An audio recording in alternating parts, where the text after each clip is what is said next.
Bentrovati tutti. È questo un giorno normale del mese di giugno 2013, ma è anche un giorno speciale, perché incomincia per noi un viaggio nel tempo e nella storia di San Martino di Lupari. E qui Alta Padovana, a 2 passi da Padova, Treviso, Vicenza, Bassano del Grappa.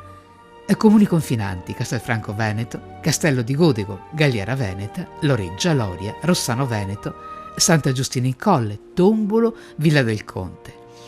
Raccontarne la storia non è cosa semplice, tantomeno breve. Documentare le origini, il paesaggio, gli eventi storici, le tradizioni, l'evoluzione di una comunità vuol proprio dire compiere un grande viaggio, sollecitare lo spirito antico con quello del presente che ci riguarda.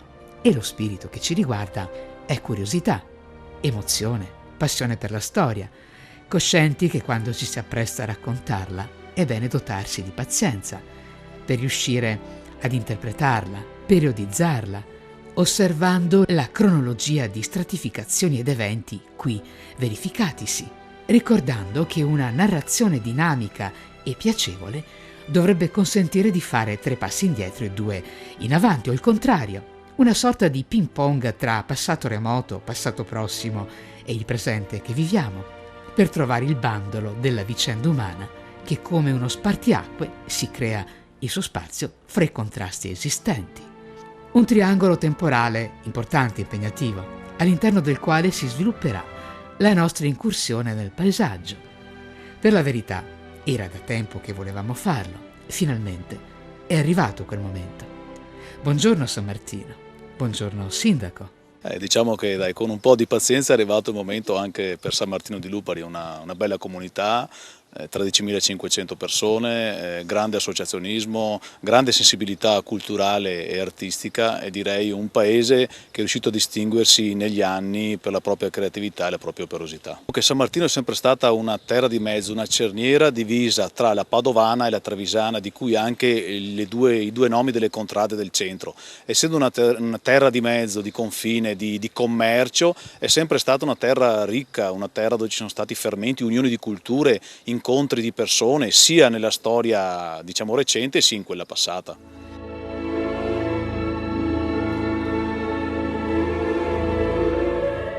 E si ritiene che i primi insediamenti stabili avvennero verso il 1400 circa. Ne sono documento le motte di sopra, area a nord di San Martino di Lupari, confinante con il territorio di Castello di Godego. Se per San Martino sono motte di sopra, per Castello di Godego sono motte di sotto. E a proposito di motte di sotto, ci sono pure queste a San Martino, ma in un altro settore della sua geografia territoriale, che vedremo in un altro momento. Allora, consideriamo le motte di sopra, chiamate in seguito castelliere. Sono costituite da un terrapieno rettangolare, i cui lati misurano 240 metri per 232, con un'altezza iniziale presumibile sui 10 metri, ora ridotta a meno della metà. Dimostrano che le cognizioni dell'uomo di allora erano sorprendenti, perché di un antichissimo osservatorio solare si tratta, confermato da studiosi dell'Istituto di Astronomia dell'Università di Padova. Il loro orientamento segnava i solstizi e gli equinozi, la mezzanotte, mezzogiorno, il levante, il ponente. I punti di intersezione degli assi con i lati del quadrilatero corrispondevano esattamente ai punti cardinali, e che peraltro si spostano nel tempo. Veniamo alla presenza umana. Una prima prospezione, seppure superficiale, fu eseguita su iniziativa di Monsignore Giovanni Bernardi, arciprete di San Martino di Lupari negli anni 1930-35. Ebbene, furono rinvenuti dei cocci di argilla, parte grezzi, parte lavorati, ed alcune monete logore del Basso Impero Romano, e questo dimostra che le motte erano servite da accampamento per le legioni romane e da castellario per rifugio degli abitanti al tempo delle invasioni dei Celti. Una fitta palificata di roveri, tagliati nella foresta posta al centro-sud di San Martino di Lupari, fu eretta dalle popolazioni di allora. Fu così che le motte si trasformarono in un rifugio di sicurezza, detto appunto castellario. Gli scavi condotti nel tempo hanno evidenziato gli strati archeologici. Lo strato più antico, presente sotto il terrapieno, era preesistente ed anteriore alla costruzione delle motte stesse e probabilmente la costruzione del terrapieno è attribuibile agli abitatori di tale strato, composto di ghiaie alluvionali asportate dal vicino torrente Mouzon. Molto significativo il rinvenimento di reperti, frammenti ceramici. Si tratta di elementi culturali assegnabili cronologicamente all'età del bronzo medio, a tutta l'età del bronzo recente, dunque fine XIV e inizio VII secolo a.C. Più antiche di almeno 1000 anni le origini dei primi abitatori di San Martino di Lupari rispetto a quelle dei nuclei abitativi dei paesi limitrofi. Ma rientriamo nel 2013 ora. Gente che va, gente che viene. C'è chi parla dei confini trevigiani e padovani, osservando i muri di un vecchio edificio del centro, testimone di quella che era la delimitazione dei territori di due province. E c'è anche chi si sposa. Siamo in un comune, come ricordava il sindaco, di 13.000 abitanti. Nota la laboriosità e tenacia di questa comunità. Ma diciamo che San Martino nasce con una forte connotazione di manifatturiero, quindi manifatturiero a tutti i livelli, sia dal punto di vista tessile, dal punto di vista metalmeccanico leggero, sia dal punto di vista imprenditoriale, artigianale e di servizi. E proprio questa diversità all'interno del tessuto sociale sanmartinaro ha permesso negli anni di adeguarsi a quelle che sono state le esigenze del mercato e le esigenze della produzione. E anche oggi nel 2013, che l'economia rallenta da qualche parte, San Martino di Lupari riesce a distinguersi proprio perché ha saputo creare questa diversità, farla propria e valorizzarla anche economicamente, avendo dei buoni risultati anche in questa condizione particolare di mercato. E quindi grande plauso ai sanmartinari, non solo per quello che hanno fatto ma anche per l'inventiva. Dovete pensare, adesso vi cito un esempio tra tutti, quando si parlava di fotovoltaico 5, 6, 7 anni fa, che sembrava una nuova frontiera, a San Martino di Lupari c'era già una fabbrica che fabbricava le macchine per costruire i pannelli, non i pannelli. Eravamo già un passo in avanti, ma questo è uno dei 1000 esempi che potrei portarvi su San Martino di Lupari.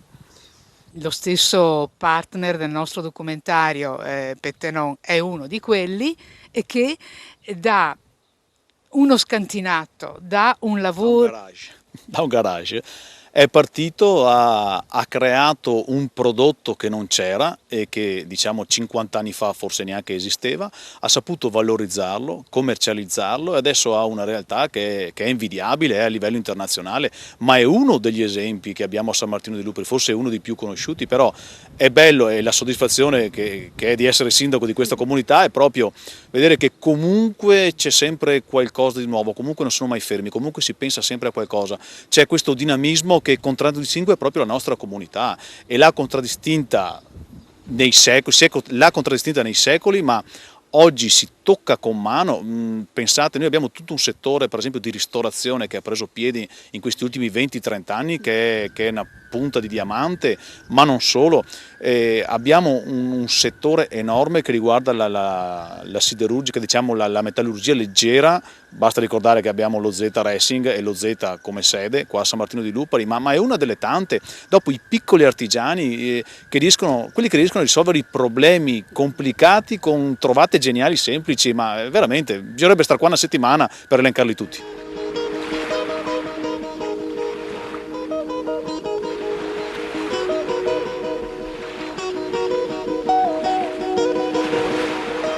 Vi raccontiamo di Pettenon Cosmetics, solida come un albero. Le sue radici sono le persone e la loro passione. Radici solide in un terreno fertile. Pettenon è tecnologia cosmetica. In via del Palù si trovano la sede e gli stabilimenti produttivi di una realtà straordinaria che nel corso degli anni è diventata un'azienda leader in Italia e nel mondo. Protagonista della sua crescita è la famiglia Pegorin. Con noi il grande testimone dell'avventura imprenditoriale, Arturo Pegorin, sempre in prima linea in azienda. Auguri Arturo per i suoi 87 anni. Ma come partì tutto? Quando? Nel 46 con Mario Pettenon fino all'82, 40 anni circa. Ma chi era questo signore, Mario Pettenon? Uno dei fratelli della figlia, prodotto per scarpe. Che tuttora esiste? Sì, una grossa ditta anche. Abbiamo cominciato con i prodotti per parrucchieri, le lozioni, shampoo, per tutto barbieri e parrucchieri e ho continuato a fare quel lavoro. Con Arturo Pegorin comincia una nuova storia. La guida dell'azienda passa a lui e ai figli Gianni e Federico. Eccoli. La loro visione imprenditoriale, la nuova strategia commerciale, la destinazione di ogni risorsa e know-how al settore cosmetico tricologico consentono alla Pettenon di specializzare ulteriormente i prodotti professionali per la cura e la bellezza dei capelli. La loro intraprendenza darà il via ad uno sviluppo inarrestabile. Pettenon Cosmetici è un'azienda leader in Italia nella produzione di prodotti professionali per capelli. In proporzione al fatturato, ai volumi d'affari, alla distribuzione siamo tra i prime 5 aziende in Italia. Comunque il gruppo Pettenon si aggiungono 4 partner importantissimi. Uno è la GEP, è un'azienda di San Sepolcro in Toscana che produce coloranti per capelli. Un'altra azienda è la OneTech, è un'azienda commerciale che distribuisce Orotherapy, Fanola, questi marchi, e in più distribuiamo attrezzature per parrucchieri.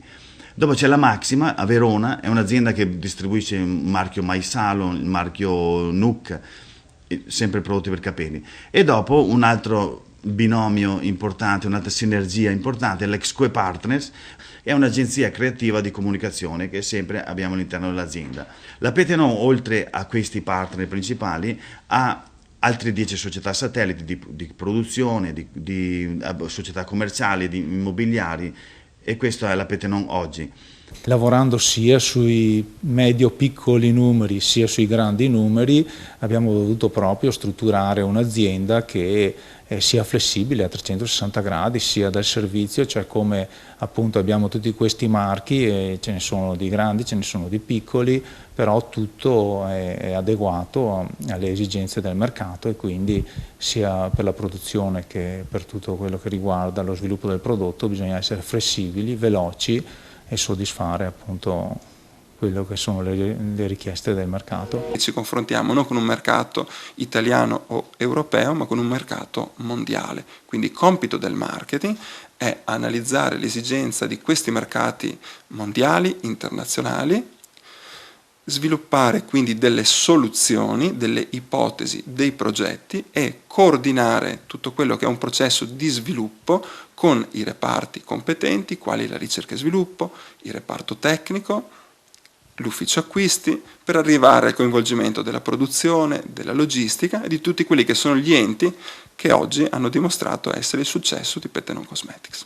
E nel momento in cui si entra in questa azienda si sente da tutte le parti, siamo completamente sempre tutti bombardati da entusiasmo, da passione, da voglia di crescere, voglia di fare, e questo comunque poi si riversa nei risultati che riusciamo a raggiungere. Quindi la passione proprio nel fare quello che in più crediamo, la passione per il nostro lavoro, ma soprattutto anche la passione per lavorare in squadra. Pettenon, persone, passione, professionalità. È certo che essere riconosciuti a livello internazionale come l'azienda più rappresentativa del Made in Italy per il professional hair care è la missione di Pettenon Cosmetics. I suoi prodotti, sviluppati, realizzati negli stabilimenti di San Martino di Lupari, in provincia di Padova, sono la garanzia del Made in Italy. È importantissimo capire le richieste del mercato, interpretarle e offrire un valore che le possa soddisfare. Una volta individuati quelli che sono i prodotti che funzionano, poi bisogna anche saperli produrre, e in questo la Pettenon sicuramente ha tutte quante le competenze e non teme la concorrenza di nessuno. Quindi ci sono le migliori tecnologie che sono oggi disponibili sul mercato, ci sono tutta una serie di sistemi di controllo che permettono di garantire la qualità del prodotto, e secondo me questo è uno degli aspetti importanti che fa sì che la Pettenon possa rimanere sul mercato e sia competitiva sul mercato. Quindi non basta solo saper scegliere il prodotto giusto, bisogna anche saperlo produrre e garantire la qualità nel tempo. Questo è un aspetto sicuramente che fa parte del DNA della Pettenon. Una Pettenon di missione mondo, ma con le radici ben salde a San Martino di Lupari. Io ringrazio tutte le persone del nostro paese che ci hanno comunque aiutato. Abbiamo la maggior parte dei dipendenti che lavorano, cioè, che sono di San Martino, perciò niente, io li ringrazio tutti. Porgo un saluto a tutti i sammartinari e tutte le persone che ci vedranno in questo video, che appunto vogliono con questo vedere qual è la storia di San Martino dei Lupari.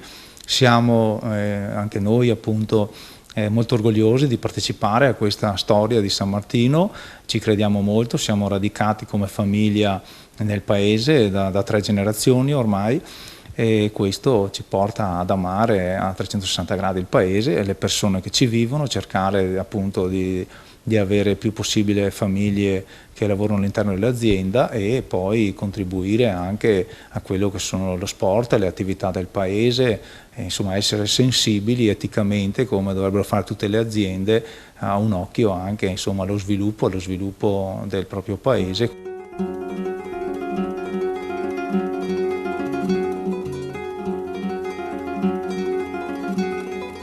Rientriamo nella storia di San Martino di Lupari, a tu per tu con una tessera importante del mosaico veneto. Oltre il capoluogo 5 frazioni, e non c'è frazione la cui storia sia minore. Quello che è avvenuto nel tempo a Borghetto, Campretto, Campagna Alta, Lovari e Monastiero ha una sua specificità e nel contempo è connesso a quella del capoluogo della terra veneta. Frazioni come cellule vitali di un organismo territoriale, sociale, economico che è San Martino di Lupari. Frazioni sono 5, partendo da nord abbiamo Campagna Alta, poi abbiamo Monastiero, Campretto, Borghetto e Lovari. E tutte hanno una loro identità, specificità di cui sono orgogliose. Sì, direi è il sano campanilismo, quello che mette in competizione le varie frazioni, che valorizza le identità che sono diverse, perché abbiamo delle frazioni che hanno anche delle identità particolari, tipo le motte a Campagna Alta, tipo il castello di Campretto, tipo la Mottarella di Lovari, la chiesa di San Massimo a Borghetto, e tutte queste identità valorizzate adeguatamente dai gruppi frazionali e sostenute naturalmente dalle varie amministrazioni comunali hanno permesso di arricchire il nostro tessuto in una maniera splendida, bellissima. E rientriamo nella storia. Il viaggio che stiamo compiendo incontra il territorio, chiave di lettura dei fenomeni fisici verificatisi nel corso del tempo e dello stanziamento dei primi abitatori. Facevamo riferimento, parlando delle motte e del castellario, all'invasione dei Celti, contro i quali i Veneti lottarono aspramente, e fu proprio il pericolo che rappresentavano il motivo per cui dopo il V secolo fortificarono il castello delle Motte di Sopra, costruirono quelle di Lovari, dette Motte di Sotto, ai margini della foresta, e quindi quelle di Vallà, Mottinello, e mantennero saldamente i capisaldi di Ateste, Este, e Vicezia, Vicenza. La foresta era costituita da una grande massa arborea, arbustiva, un tutt'uno con il manto erboso, con erbe palustri, con l'acqua. Quasi un tutt'uno, per la verità.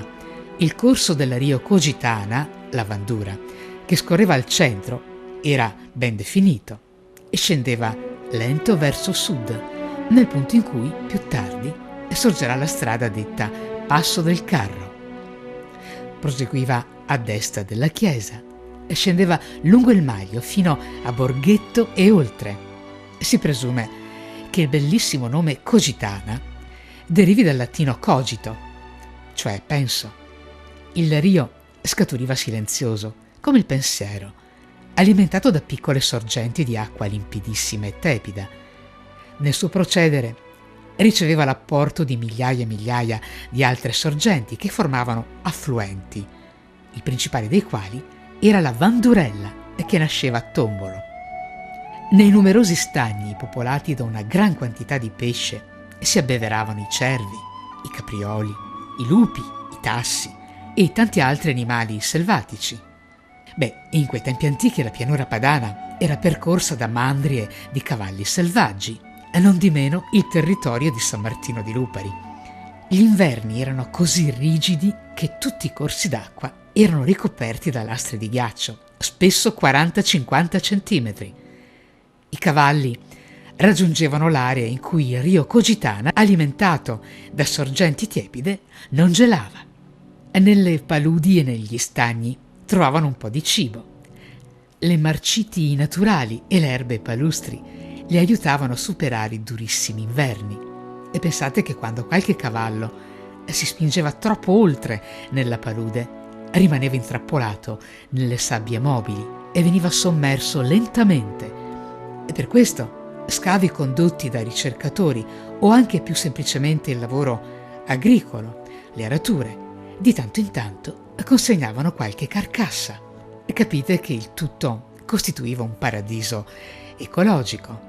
Poi nel tempo i corsi d'acqua si abbassarono, gli stagni e le paludi furono prosciugati, gli alberi della foresta abbattuti e i terreni messi a coltivazione. E tornando ai cavalli, e come era tradizione dei Veneti, anche qui si allevarono per venderli agli alleati romani. Al Museo Civico di Padova, nella sezione riguardante gli antichi veneti, grande risalto è stato dato ai cavallini, e cioè statuette di bronzo, terracotta e piccole urne cinerarie a forma di cavallino. Grandi allevatori di cavalli, dunque, e spesso il cavallo era sepolto accanto alla tomba del padrone.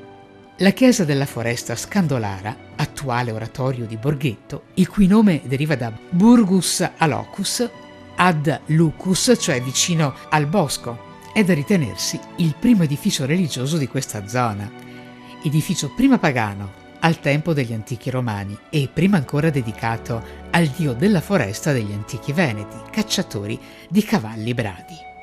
La chiesetta dedicata a San Martino, che fu il secondo vescovo di Padova dal 141 al 166 d.C. Nel 1085 la chiesa di San Massimo è chiamata cappella. Secondo gli storici, le antiche cappelle sorgevano al posto delle edicole pagane, nei vici romani, ed avevano annessa un'abitazione per i religiosi che custodivano la chiesa e si occupavano della cura delle anime. È sicuro che a San Massimo il 16 agosto si celebrava una sagra medievale, sagra di San Rocco. Non si poteva rinunciare a degustare una specialità culinaria del luogo, i famosi gamberi, pescati nei ricchi corsi d'acqua locali. Ma quanti eventi legati al passato meriterebbero di essere ricordati? Ci sono persone in paese desiderose di raccontarci di personaggi, credenze, costumanze di un tempo che fu. Pensate che alcune storie impressionavano molto la gente e chi le raccontava era considerato un uomo straordinario. Gli si offriva cibo e bevande. C'era poi un racconto fantastico che lasciava tutti a bocca aperta. Aveva per oggetto la lumiera, una specie di fuoco fatuo vagante nell'aria, ma di questo vi racconteremo in una prossima occasione, magari proprio con i ragazzi. Orbene, siamo oramai alle battute finali. Sindaco, amministrare un popoloso ed operoso comune come San Martino di Lupari è di sicuro una grande esperienza. Sì, diciamo è un lavoro stimolante, se posso usare questo eufemismo. No, è molto impegnativo, soprattutto negli ultimi anni, per tutta una serie di condizionamenti dovuti ad altri enti e non certo al comune, però d'altra parte c'è la grande soddisfazione di poter lavorare insieme con gruppi, associazioni, persone che hanno veramente un valore aggiunto intellettuale, morale, operativo che è veramente di spessore.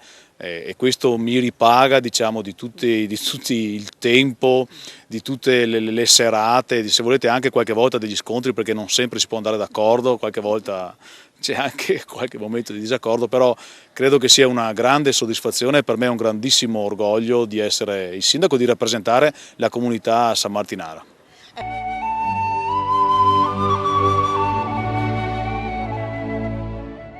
Siamo in viaggio già da un bel po', eppure la storia è appena incominciata. Ma siamo arrivati a capolinea di questo primo documentario sulla terra sammartinara o luparense, che dir si voglia. L'etimologia è San Martino di Lupari, quindi è una comunità sammartinara o luparense, diciamo, sia una sia l'altra. Ed è luparense perché di Lupari deriva dalla parola latina lovo, che vuol dire lupo, quindi abbiamo sempre vissuto insieme i lupi e forse siamo diventati come i lupi adesso, riusciamo ad azzannare i problemi, a risolverli e gestirli. No, passatemi questa battuta, però l'etimologia, ecco, si riferisce al lupo, il di Lupari. Cosa affronteremo nei prossimi documentari che un po' alla volta realizzeremo? Il periodo della romanità, ricordiamo che questo territorio era percorso da strade consolari ed imperiali. Durante le invasioni barbariche, i superstiti del centuriato romano si rifugiarono tra le paludi e l'irta foresta scandolara. dove sorse l'attuale centro del paese. Vedremo poi come la storia dei Longobardi, dei Franchi e degli imperatori tedeschi influenzò quella di San Martino e come le più potenti famiglie feudatarie che qui si scontrarono ebbero origine da loro. Vedremo come mai si diffuse ampiamente il monachesimo della Regola di Cluny e vari monasteri, centri di laboriosità e di cultura. Da essi derivò il nome di San Martino. Incontreremo gli Ezzelini, il Campo San Piero, il Tiranno. Vedremo cosa produssero nel periodo dei comuni le contese tra Padova e Treviso e cosa avvenne durante la signoria dei Carraresi in lotta con la Repubblica Veneta. Considereremo 4 secoli di pace garantita dal suo dominio e poi l'ondata di Napoleone, il dominio austriaco come regno lombardo-veneto, l'unificazione dell'Italia e le guerre mondiali. Pensate un po' quale corposa ed emozionante occasione di compagnia ci aspetti, ma non è tutto, anche se è tantissimo. Inframmessi, tra una storia e l'altra, tra un periodo e l'altro, i contributi più diversi, incontri a sorpresa con la gente del posto, personaggi di ieri e di oggi, artisti, inventori e 1000 curiosità. Anche i piatti tipici, e ci preoccuperemo anche di spingere il turismo culturale, insomma, ne vedremo delle belle, insieme alle piccole grandi cose della vita. Documentare sollecita lo spirito antico, ci aiuta a vivere la storia, dunque le nostre radici. Ognuno di noi ha in sé il germe del passato. Siamo l'educazione e i sentimenti che abbiamo ricevuto dai nostri padri e che ci portiamo dentro. È giunto il tempo però di dirvi che per questa volta è tutto. Dunque fine, ma ogni passo che compiamo è una fine e un nuovo inizio. E una bella occasione per illuminare il domani con la luce di oggi.